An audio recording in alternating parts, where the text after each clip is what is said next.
বিসমিল্লাহির রহমানির রহিম। আসসালামু আলাইকুম। সুপ্রিয় দর্শক শ্রোতা, আজকে আমাকে একটু ভিন্ন রূপে দেখবেন আপনারা। সচরাচর আমি বক্তব্য দিতে আসি টেলিভিশনে, কিন্তু আজকে আমি এসেছি একজন মিডিয়া হোস্ট হিসেবে। কারণ আজকে একটি অত্যন্ত গুরুত্বপূর্ণ বিষয় নিয়ে আমি আলোচনা করব আমার অতিথির সাথে, এবং এই বিষয়টি আমাদের রাষ্ট্রের নিরাপত্তা সম্পর্কিত। এই জন্যেই আজকের এই ইন্টারভিউটি আমি নিজে দায়িত্ব নিয়েছি। এটা করবার জন্য আমার সহকর্মীদের আমি দায়িত্ব দেই নাই। তো আজকে আমার সামনে যিনি অতিথি আছেন, একটু পরে আমি পরিচয় করিয়ে দেব। তার নাম হচ্ছে মেজর জাইদি আহসান হাবিব। তিনি সেই সৌভাগ্যবানদের মধ্যে একজন যিনি বিডিআর ম্যাসাকার থেকে জীবিত ফিরে আসতে পেরেছিলেন আল্লাহর রহমতে, এবং তিনি একজন প্রত্যক্ষদর্শী। আরেকটি বিষয় বলা প্রয়োজন যে তিনি সর্বপ্রথম আহত হয়েছিলেন সেই দিন। তো সেই কাহিনী আমরা শুনবো মেজর জাইদির কাছ থেকে। আর আরেকটি বিষয় আমরা বলে রাখতে চাই আমি, যে এই বিডিআর ম্যাসাকার ছাড়াও মেজর জাইদির জীবনে একটি অত্যন্ত বীরত্বপূর্ণ অধ্যায় আছে। তিনি বিএসএফ এর সাথে লড়াই করেছিলেন 2008 সালের জানুয়ারি, এবং সেই লড়াইতে তিনি জয়লাভ করেছিলেন বিএসএফ এর বিরুদ্ধে। তো সেই কাহিনীর সাথে আবার বিডিআর ম্যাসাকারের একটা লিঙ্ক আছে। এটা আজ পর্যন্ত দর্শক শ্রোতারা হয়তো জানেন না, বাংলাদেশের পাঠকরা বা নাগরিকরা। সেই বিষয়টিও আজকে আপনাদেরকে আমি জানাবো। তো আমি পরিচয় করিয়ে দিচ্ছি, মেজর জাইদি আহসান হাবিব। আহসান হাবিব স্যার, কেমন আছেন? স্যার ভালো আছে স্যার। আমরা খুব খুশি হয়েছি যে আপনি আমার দেশে এসেছেন জাতিকে সত্য ঘটনা জানানোর জন্য। কারণ অনেক রকম কথা প্রচলিত আছে বিডিআর হত্যাকাণ্ড ম্যাসাকার নিয়ে। আজকে আমরা, আপনি যেহেতু প্রত্যক্ষদর্শী, আপনি যেহেতু প্রথম গুলিতে আহত হয়েছিলেন, আপনার কাছ থেকে আমরা জানবো যে সেদিন আসলে কি ঘটেছিল, কারা কারা এই ঘটনার জন্য দায়ী। শেখ হাসিনা কতটা জানতেন, তারেক সিদ্দিকী কতটা জানতেন, এবং তারা এই হত্যাকাণ্ড কি সহযোগিতা করেছিলেন, নাকি হত্যাকাণ্ড ঠেকানোর জন্য কোনো চেষ্টা করেছিলেন কিনা, এই সব বিষয়ে আমরা জানবো। তবে তার আগে আপনার কাছ থেকে জানতে চাবো আপনার সেই বীরত্বপূর্ণ ঘাসুরিয়ার সেই লড়াইয়ের কথা। তো আপনি যদি সংক্ষেপে আপনার সেই ঘাসুরিয়ার লড়াইয়ের কথা আমাদেরকে একটু বলেন। ধন্যবাদ স্যার, ধন্যবাদ দর্শকবৃন্দ। আমার পোস্টিং হয় বিডিআরের 29 সেপ্টেম্বর 2007-এ। তখন আমাদের ব্যাটালিয়ান 40 ব্যাটালিয়ানের উপ অধিনায়ক হিসেবে আমার পোস্টিং হয়। নাইখানছড়িতে ছিল। নাইখানছড়ি থেকে কিছুদিন পরে আমি জানতে পারলাম যে নাইখানছড়ি থেকে আমাদের ব্যাটালিয়ান ফুলবাড়িতে চলে যাবে, দিনাজপুরের ফুলবাড়ি, এবং ফুলবাড়ি 15 রাইফেল ব্যাটালিয়ন নাইখানছড়িতে চলে আসবে। এটা সবসময় হয় আর কি। তো সেই সময় প্রস্তুতি নেই। আমি অগ্রবর্তী দলের 100 জন সৈনিক নিয়ে নাইখানছড়ি থেকে ফুলবাড়িতে আসি জানুয়ারির 10 বা 12 তারিখের দিকে, 2008 সালে। তো এসে আমি আমার সৈনিকদেরকে বিভিন্ন গ্রুপে ভাগ করে দিই। 8টা বিওপি অথবা 10টা বিওপিতে 80 জনকে পাঠিয়ে দিই, এবং আমার 20 জনকে নিয়ে আমি হেডকোয়ার্টারে থাকি। তো 29 জানুয়ারি 2008 সকাল 8টা সাড়ে 8টার দিকে আমার কাছে একটা ফোন আসে। কে ফোন করে? ফোন করে হচ্ছে সিপাহী ওয়াহিদুজ্জামান। ওয়াহিদুজ্জামান ফোন করে বলে যে স্যার, বিএসএফ আমাদেরকে অ্যাটাক করেছে, নায়ক লাত্তু খানের পেটে গুলি লেগেছে। নায়ক লাত্তু খান টহল কমান্ডার, গুলি লেগেছে এবং তার নাড়িভুড়ি বের হয়ে গিয়েছে। আমি তখন বাটন ফোন ছিল স্যার, তো বাটন ফোনে আমি শুনতে পেলাম, ওই গুলি শব্দ শুনছিলাম এবং নায়ক লাত্তু খানের গোঙ্গানি শব্দও শুনছিলাম। তো আমি মোটামুটি কনফার্ম হলাম যে এটা রাইট, আহত হয়েছে। তারপর আমাদের আবার চ্যানেলের মাধ্যমে সেটার মাধ্যমে আমি জানতে পারলাম যে নায়ক লাত্তু খান আহত হয়েছে, এবং বিএসএফ অলরেডি তারা ফায়ার করতেছে, হিউজ ফায়ার হচ্ছে। এবং এই সময় তখন সাথে সাথে আমি, আমার সিও ছিলেন, কমান্ডিং অফিসার, উনি ছিলেন তখন নাইখানসইতে। নাইখানসইতে যেহেতু আমি অগ্রবর্তীর দল নিয়ে এসেছি, নাইখানসইতে কমান্ডিং অফিসার ছিলেন, স্যারকে ফোন করলাম, কিন্তু স্যার ফোন ধরছিলেন না, কারণ তখন নেটওয়ার্ক ছিল না। নাইখানসই থেকে স্যার বান্দরবানে গিয়েছিলেন কোনো কাজে। তো ওটা আর হলো না, যেহেতু তখন আমি সেক্টর কমান্ডার ফোন করলাম। সেক্টর কমান্ডার উনি বারবার কেটে দিচ্ছিলেন। সেক্টর কমান্ডার ছিলেন কর্নেল রেজা স্যার, পরবর্তীতে তিনি শহীদ হয়েছেন। কেটে দিচ্ছিলেন কারণ আছে, কারণটা হচ্ছে আমার ফোন তো নতুন নতুন নাম্বার, আমি তখন ফোনও বুঝতে পারছিলেন না। আর আমি যেহেতু নতুন, তখন ওখানে তো আইসি ছিল, উপ অধীনে ছিল 15 রাইফেল ব্যাটালিয়নের। তখন আমি 15 রাইফেল ব্যাটালিয়নের অধীনেকে বললাম যে উনি আমার সিনিয়র। তো স্যার বললেন যে স্যার যাইদি আমি অসুস্থ, আমার হার্টে মানে সমস্যা আছে, তুমি decision now.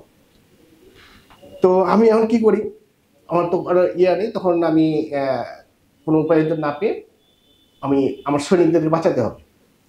I took decision. আমি কি বলে আপনার কোর্ট ওপেন করে দিলাম, ওপেন করে দিয়ে একটা অপারেশন অর্ডার দিয়ে আমি আমার প্রায় 30 জন সৈনিক ব্যাটালিয়ন হেডকোয়ার্টার থেকে নিলাম, এবং সামনে ছিল হচ্ছে ভাইগড়, দাউদকান্দি, দাউদপুর, কাতলা, এই 3টে বিওপি থেকে আরও কিছু সৈনিক নিয়ে টোটাল 80 জন সৈনিক নিয়ে আমি মুভ করলাম। ওই অন্যান্য বিওপিদেরকে বললাম যে তোমরা চলে আসো, একটা প্লেস দিলাম, সেই প্লেস থেকে আমি চলে গেলাম হচ্ছে অপারেশন এলাকায়। অপারেশন এলাকায় যেয়ে আমি 2টা ভাগে ভাগ করে দিলাম। তবে যাওয়ার আগে আমি আমার ফ্যামিলিকে একটু কথা বলেছিলাম যে আমি যাচ্ছি, দোয়া করো। ওরা বুঝতে পারেনি। একটা রিজার্ভ পার্টি রেখে তখন আমি আমার ওই সৈনিককে উদ্ধারের চেষ্টা করছি, যে সৈনিকরা একটা ডিফারের মধ্যে পড়ে তারা বাঁচার জন্য চেষ্টা করছিল। একজন আহত, বাকিরা আহত হয়নি। তখন তাদেরকে উদ্ধারের চেষ্টা করছি, কিন্তু পাচ্ছি না, কারণ তারা 2 দিক থেকে গুলি করছে, ক্রস ফায়ার করছে, এবং এখান থেকে উদ্ধার করা সম্ভব হচ্ছিল না। তখন ওখানকার যে আমার টুয়াইসি ছিল রিজার্ভ পার্টি কমান্ডার, ওকে বললাম যে তুমি এক কাজ করো, তুমি 2টো দলে ভাগ হয়ে যাও, একটা দল ডানে অ্যাটাক করো, আর দল বামে তুমি কাভারিং ফায়ার দিতে থাকো। তো একদম কাভারিং ফায়ার দিচ্ছে, একদল অ্যাটাক করছে। এই অ্যাটাকের তীব্রতা এবং এত ক্ষিপ্রতা ছিল যে তারা লেজ গুটিয়ে পিছনে হতে বাধ্য হয়, বাধ্য হয়। তখন আমি করি কি, তখন আমার ওই লাত্তু খান, ওয়াহিদুজ্জামান, কায়েস, মতি, এই 4 জন, এবং সাথে আরেকজন ওরা করছিল কি, আরেকজন অফিসারকে ওরা ধরে রেখেছিল, মানে বিএসএফ অফিসার, তার নাম বোধহয় ছিল ওম প্রকাশ। হ্যাঁ, তার নাম ইন্সপেক্টর ওম প্রকাশ। অফিসার সহ আমি ধরে নিয়ে আসি। আমরা ধরে নিয়ে এসে তখন আমাদের তো লাত্তু খান তখনও জীবিত, রক্তপাত হচ্ছিল, ওই সময় রক্তপাত হচ্ছিল। তখন আমাদের তো এই ক্ষিপ্রতা দেখে তখন ওরা পিছু হটে গেল। তারপর ইন দ্য মিন টাইম তখন আমাদের ব্যাটালিয়ন হেডকোয়ার্টার না, আমাদের পিলখানা থেকে কর্নেল হালিম স্যার আমাকে ফোন করলেন। ফোন করে বললেন যে জাইদি কি হলো, তোমার কি অবস্থা? আমি বললাম স্যার অলরেডি আমরা এখন আমি স্যার লিপফ্রগ বলে, লিপফ্রগ ম্যাথডে আমি আগাচ্ছিলাম, ড্যাশ ডাউন, প্রোল এবং ফায়ার, এইভাবে আগাচ্ছিলাম।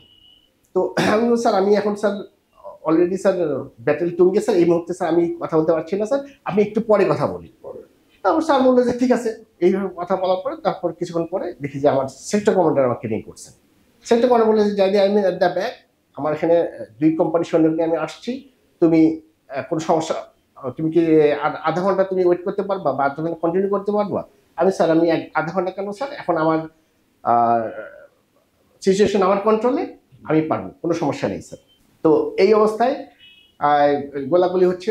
ইন্টারমিডিয়েট হঠাৎ করে দেখি যে স্যার তারা সাদা পতাকা উঠে দিল, বিএসএফ সাদা পতাকা উঠে দিল। তো সাদা পতাকা যখন উঠে দিল তখন আমি সাথে সাথে না, গুলি বন্ধ করিনি স্যার, না গুলি বন্ধ করিনি আমি। তখন আমি না করে আমি পারমিশন নিচ্ছিলাম স্যার, যে আমি হালিম স্যারকে ফোন করলাম, কর্নেল হালিম স্যার তখন ডিওটি মানে director of training and operation train.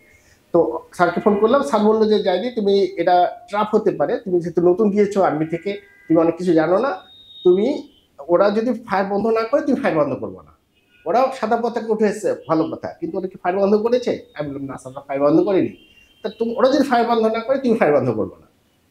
তখন এই অবস্থায় আমি আর ওয়েট করো, তোমার sector commander at the back সে আসতেছে, তুমি সেক্টর কমান্ডার আসার পরেই তুমি ডিসিশন নিও। তারপর সেক্টর কমান্ডার আসলেন, সেক্টর কমান্ডার আসার পরে ইন দ্য মিন টাইম তার আগেই স্যার একটা মেসেঞ্জার চলে আসলো আমার কাছে বিএসএফ থেকে। তো ওরা মেসেঞ্জার এসে ওরা জিজ্ঞাসা করলো যে ওম প্রকাশ বেঁচে আছে কিনা।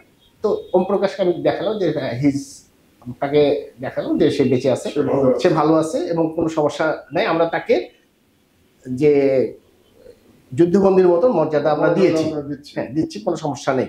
তখন ওরা আবার আমার কাছে ফোনের মাধ্যমে ওদের যে কমান্ডার ছিলেন হচ্ছেন মালিক, ডিআইজি মালিক, কোথায় মালিক নাম, হ্যাঁ উনি মালিক স্যার ফোন করলেন আমাকে।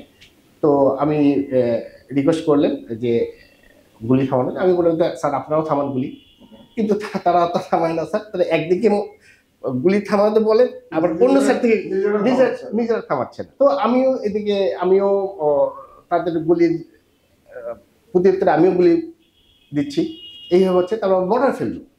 তখন মর্টার যখন ফেললো তখন তো আমি বলি যে এটা তো অন্যদিকে মনে নিচ্ছে, আরো সিরিয়াস যুদ্ধের দিকে চলে যাচ্ছে, মর্টার ফায়ারিং শুরু হয়ে গেল।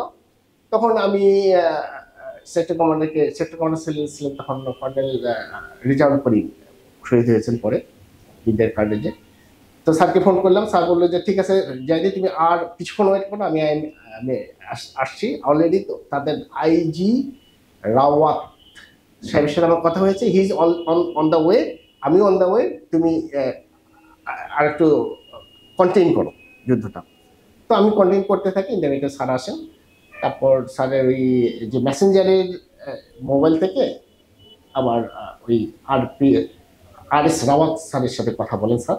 কথা বলার পরে মোটামুটি তখন আস্তে স্যার শান্ত হতে থাকে।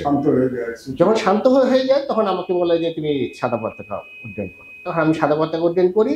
যখন সাদা পতাকা উড্ডয়ন করার পরে তারা হাফ ছেড়ে বাঁচে, যে একটা ভালো যুদ্ধ থেমে গেছে। তারপর স্যার আমি লাতু খানের যখন আমরা নিয়ে আসলাম ওই চারজনকে, ও ইন্টারমিডিয়েট আমি একটু ভুলে গেছি, আমি লাতু খানকে উদ্ধার করার সময় বিসিবির গুলিতে আরো আমার দুইজন সিভিলিয়ান আহত হয়। একজনের নাম নুরুল হক বা নুরুল ইসলাম, আর একজনের নাম হচ্ছে তোফাজ্জল। একজনের মানে এই পাশে গুলি চলে যায়, কান আঘাত করে, আরেকজন এইখানে হয় হাতে। তো তাদের এই তিনজনকে সহ আমরা ব্যাটালিয়ন হেডকোয়ার্টারে পাঠিয়ে দিই। ব্যাটালিয়ন হেডকোয়ার্টার তখন ফুলবাড়িতে। ইন দ্য মিন টাইম তখন জেনারেল শাকিল স্যার হেলিকপ্টার থেকে ফুলবাড়িতে, ঢাকা থেকে চলে গেছেন ফুলবাড়িতে। তখন শাকিল স্যার যখন দেখলেন যে মানে মোটামুটি যুদ্ধ সিচুয়েশন আন্ডার কন্ট্রোল, তখন উনি আবার তখনও চলে যায়নি, আমাদের ওই আহতদেরকে চিকিৎসা করা হলো। চিকিৎসা করানোর পরে ফার্স্ট এইড দেওয়ার পর তার হেলিকপ্টার যুগে পাঠিয়ে দেওয়া হলো স্যার। আরেকটু আছে স্যার এখানে, যখন ব্যাটালিয়নটা শেষ হয়ে গেল তখন আমাদেরকে এখন কি হবে, পতাকা বৈঠক। এখন পতাকা বৈঠক হওয়ার সময় এখানে একটা গ্রাউন্ডে এমন খারাপ স্যার, 3 দিক থেকে তারা ঘিরে আসে, প্রায় কয়েকশো রাইফেল আমাদের তাক করা, এবং আমাদেরকে বলতেছে যে তাদের নোম্যান্স ল্যান্ডে যেতে হবে।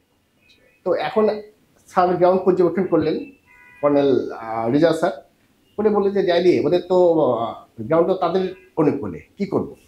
আমি স্যার কোনো সমস্যা নেই স্যার, পতাকা বৈঠক যখন হবে তখন দিতেই হবে আমাদেরকে, কারণ আমাদের একটা গুটি আছে হচ্ছে আমাদের, তাদের একজন অফিসার আমাদের কাছে আছে হাতে বন্দি। সুতরাং স্যার তারা এত সহজে যদি পাগল না হয় তাহলে ফায়ার করবে না। তো স্যার বললেন ঠিক আছে। আর আমি বললাম স্যার আপনার একটা ইয়ে হচ্ছে যে আমার যেখানে যে রিজার্ভ পার্টি কমান্ডার সুবেদার শফি সাহেব, সে এমন ট্রেন, আমি তাকে স্যার একটা ফর্মুলা দিয়ে এসেছি 1:3, যদি আমাদের কোনো কিছু হয় স্যার সে 1:10 নিয়ে যাবে। তখন বললো যে আমার হোয়াট ইজ দ্যাট ফর্মুলা, তুমি এটা কি বলতেছো? আমি স্যার পরে আপনাকে জানাবো। এটা স্যার ব্যাটেলিয়ন হিউমার আর কি। তো এইভাবে বলে তখন আমরা ওই অবস্থায় তখন স্যার ম্যাডামের সাথে কথা বললেন, আমি আমার ওয়াইফের সাথে কথা বলে বেঁধে টেঁধে নিলাম, নিয়ে ওই মাঠে নোম্যান্স ল্যান্ডের দিকে রওনা দিলাম। পতাকা বৈঠক হলো স্যার। পতাকা বৈঠকে প্রথমেই ওরা জানতে চাইলো তাদের অফিসারের কথা, প্রকাশের কথা কেমন আছে। তারপর আমি বললাম যে তাদেরকে বললাম যে তোমরা আগে কখনো কোনোভাবেই তোমরা প্রথম ফায়ার করবে না, তোমরা ফায়ার করেছে জন্য আমরা ফায়ার করছি। তখন আমি আরো উদাহরণ দিলাম যে আমার মায়ানমার সীমান্ত আমাদের কিভাবে আমরা ডিল করি। কিছুদিন আগে মায়ানমার সীমান্তে গিয়েছিলাম, তখন তো আমাদের সাথে তাদের যে ভ্রাতৃত্বপূর্ণ আচরণ, তাদেরকে আমি একটা ছবিও দেখালাম যে এই ছবি আমার ইয়েতে। তখন বললো যে না, ছবিটা পরে দেখেছি। তো ভ্রাতৃত্বপূর্ণ আচরণ, আর তোমাদের সাথে এরকম আচরণ কেন, আমরা করলাম কেন, বিকজ তোমরা আগে ফায়ার করছো। তোমরা আগে ফায়ার করেছো। এবং ওরা তারপর বললো যে তারা আর কখনো ফায়ার করবে না, এই এক মর্মে আর শেষ হয়ে গেল স্যার। আচ্ছা, অফিসারকে কি ওই দিনই আপনারা হ্যান্ডওভার করেছেন? স্যার ওই দিন আমরা হ্যান্ডওভার করি। আর নাতু খান তো পরে হসপিটালে চলে গেল। গেল। দর্শক, আপনারা শুনলেন ঘাসুরিয়ার লড়াইয়ের কাহিনী, এবং এই লড়াইয়ের কাহিনীটা বলবার বিশেষ কারণ আছে। সেটা যখন আমি বিডিআর কার্নেজ নিয়ে, ম্যাসাকার নিয়ে আমরা আলোচনা করব, তখন আমরা বুঝতে পারবেন যে এই যে নায়ক লাতু খান, যাকে সেদিন জাইদি আহসান হাবিব তিনি বাঁচিয়েছিলেন বিরচিত লড়াইয়ের মাধ্যমে, সেই লাতু খান একটি গুরুত্বপূর্ণ ভূমিকা পালন করেছিল এই বিডিআর ম্যাসাকারের সময়। তবে সে আলোচনায় আমরা পরে আসবো। তবে আমি বেশ গর্ববোধ করছি, কারণ জাইদি আহসান হাবিব আবার আমার বুয়েটের ইঞ্জিনিয়ার, আমি নিজেও বুয়েটের ছাত্র। সেই হিসেবে আমার ভালো লাগছে যে একজন মেজর, আর্মি মেজর, যে বুয়েটেরও ছাত্র, সে এত সাহসিকতার সাথে লড়াই করে একজন নায়ককে সেদিন রক্ষা শুধু করে নাই, ভারতীয় একজন অফিসারকে ধরে নিয়ে এসেছিল এবং তাদেরকে পতাকা বৈঠক করতে বাধ্য করেছিল। এবার জাইদি, আমরা চলে আসবো সেই মর্মান্তিক বিডিআর ম্যাসাকারের কাহিনীতে। আমি যতদূর জানি, ওই দিন আপনি সর্বপ্রথম আহত হয়েছিলেন এবং আপনি অত্যন্ত সৌভাগ্যবান, আল্লাহর রহমত ছিল, আল্লাহ আপনার হায়াত রেখেছিলেন যে আপনি জীবিত বেরোতে পেরেছিলেন এই বিডিআর ম্যাসাকারের পরে। তবে 1.5 দিন প্রায় আপনি বন্দী ছিলেন সেখানে। তো আমি সেদিন সকাল থেকে শুরু করি, আমি দরবার থেকে শুরু করতে চাই।